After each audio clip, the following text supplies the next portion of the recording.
Today we're opening some of the most luxurious Middle Eastern niche fragrances I've ever had on the channel. But there's a catch. One of these fragrances isn't expensive, it isn't niche, and it isn't even from the Middle East. So while we go through these, see if you can spot the imposter. And honestly, I think most people would get this wrong. So let's get into it. So first up, we're going to be unboxing Sedra Scarlet Venom. And as you can see, it's a very big package here, and this comes with a body mist as well as a large 200 ml bottle inside. So let's get to opening. Now this might be overkill, but I don't want to miss. And because I'm probably going to cut myself, I started with the red bottle. And that's probably going to do it. Let's pull that open and see how this thing opens. Oh, there we go. I'll give you guys the first look. There you go. So we see about how well that worked. So this is our body mist in the smaller container and the large 200 ml bottle, if you can get a good look at that. I don't know if you can see that very well. And I don't want to dwell on this too long, but you can see the presentation inside. Very, very nice, very clean, modern. And we've got our bottles here, so let's get to testing. And I've never tried this one before, so this is a blind buy, so let's see how it is. Atomizer works well. Oh, wow. That's really, really nice. It's very sweet, and there's like a sparkling raspberry there. Right away, you get this burst of raspberry sweetness, but then the caramel and vanilla completely take over. The sandalwood underneath keeps this feeling luxurious instead of overly sugary. And this smells incredible. I guess the closest thing I could compare this to is a very rich creme brulee with a tart raspberry on top. And man, we are off to a strong start. Let's move all this stuff out of the way and get on to the next fragrance.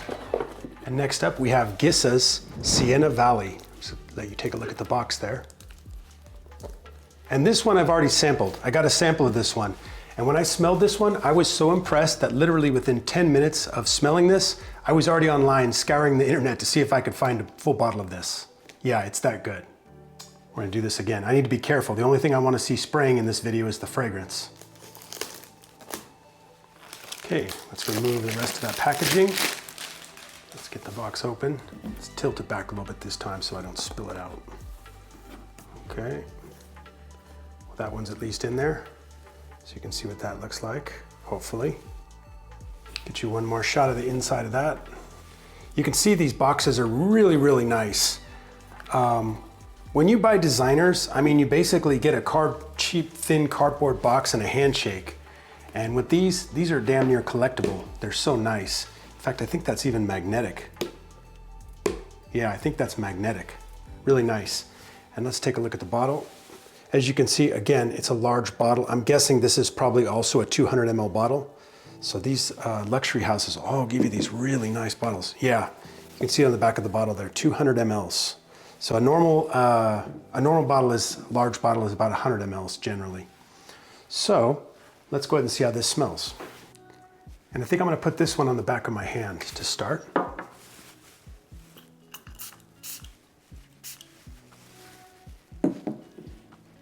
Oh, that's so good. It's sort of fizzy and green, but it's also really light and airy, and that's because it has rosemary in it, which is pretty unique as a fragrance note. Then the raspberry and caramel start taking over and giving this addictive sweetness. But the leather underneath is what makes this smell luxurious instead of overly playful. Yeah, that is so addictive. The first time I smelled that, I knew I had to have it. And sometimes, you know, fragrances, they have releases that are like EDT, and then they go to EDP, and then they go to Elixir or whatever. This is endgame. This is a finished product. There's no other version coming out. So let's put this one out of the way. Let's get on to the next one. Next up, this is Bharara Viking Dubai. And I'm super excited about this one. I've never smelled it, but I do have an idea of what it's supposed to smell like. Let's get into it. And here we go again with this unnecessarily sharp knife. One mistake and this turns into a first aid tutorial. Okay, we ought to be able to get it from here. Let's discard that. I'm gonna open this up so you can see inside. And I'm gonna put that up so it focuses for you. can see the bottle inside, and I'm gonna go ahead and pull that out. Oh, you got a little card. Let's take a look at the bottle. As you can see, very high quality. You see the metal badge on the front. Just turn that around for you real quick so you can see it. You got the name on the side of the fragrance bottle.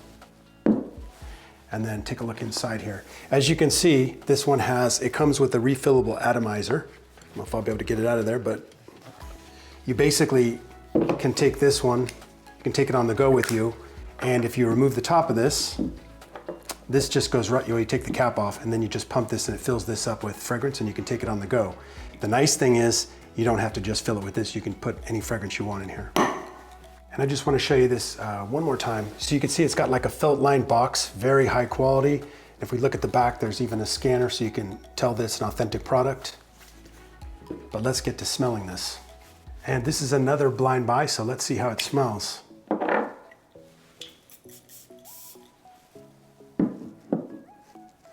Oh wow, that's nice. Very bright. And it's almost metallic, citrus and ginger. Gorgeous. Grapefruit and ginger right out of the gate. Sharp and energetic. The cashmere wood smooths it out, but the secret weapon is the ambroxan in the base that makes everything work. And this kind of reminds me a little bit of a Bulgari Tigar. But while that's airier and brighter, this is kind of more denser and heavier, and the ginger's a little spicier.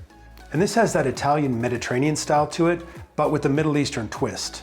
And I would say that because this is an extrait concentration, it's a little bit denser and a little bit stronger. And this is another winner. My collection keeps getting better, but my wallet keeps getting lighter.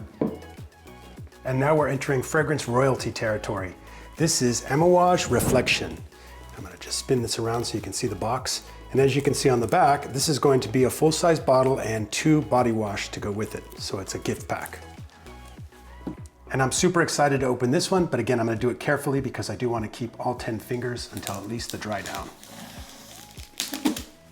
And we should be able to get it from there. So it looks like we got an outer sleeve, which we will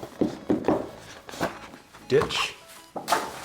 And then I don't know if this opens from the right or left. Let's see. Okay. Wow, look at that. It's like a gift box. I'm gonna go ahead and hold that up so you can see it. Really nice.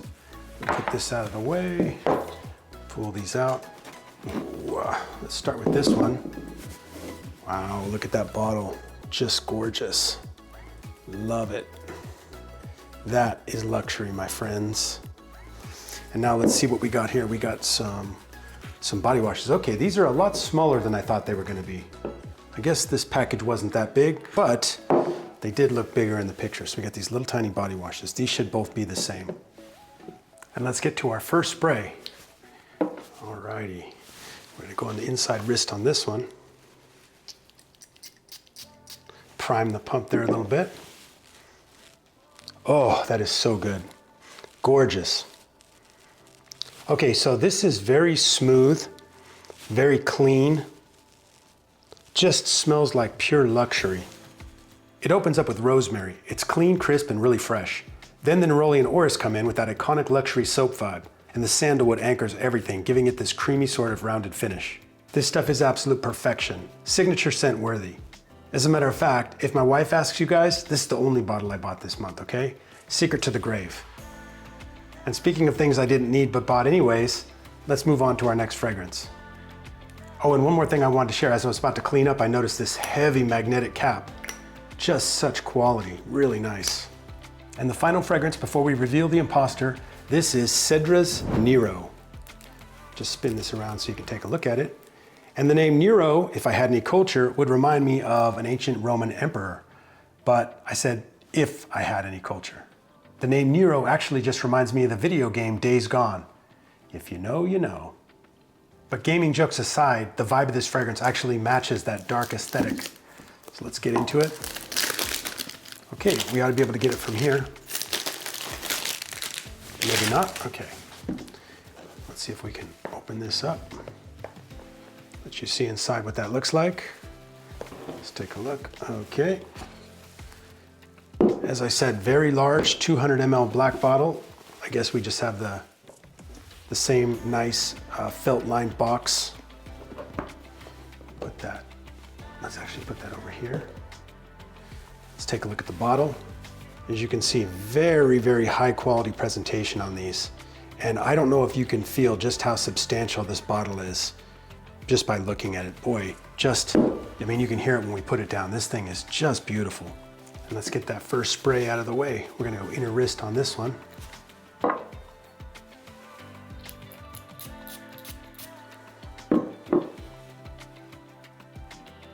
And man, that is nice. It almost has like a dark, rich, powdery chocolate sort of vibe to it. That's what I would say. But it's just absolutely gorgeous. Right away, you get this dark plum and black pepper combo that feels rich and mysterious. Then the caramel takes over and turns incredibly gourmand and addictive. But the sandalwood underneath keeps it smooth, creamy, and luxurious instead of overly sweet. To try to give you an idea of what this smells like, if you took something like Wanted by Night, which is this bottle right here, and you made it darker and then added like a burnt caramel note to it, that would sort of start to approximate what you get with this one. And honestly, Sedra is becoming one of the most interesting brands that I've tried recently. But now we need to talk about the Impostor. All right, moment of truth. Before I reveal the Impostor, did you figure it out without checking the comments? Because this one genuinely surprised me. It didn't just blend in, it held its own against fragrances that cost 2, 3, even 4 times as much. And the fragrance that doesn't belong in the expensive Middle Eastern niche category is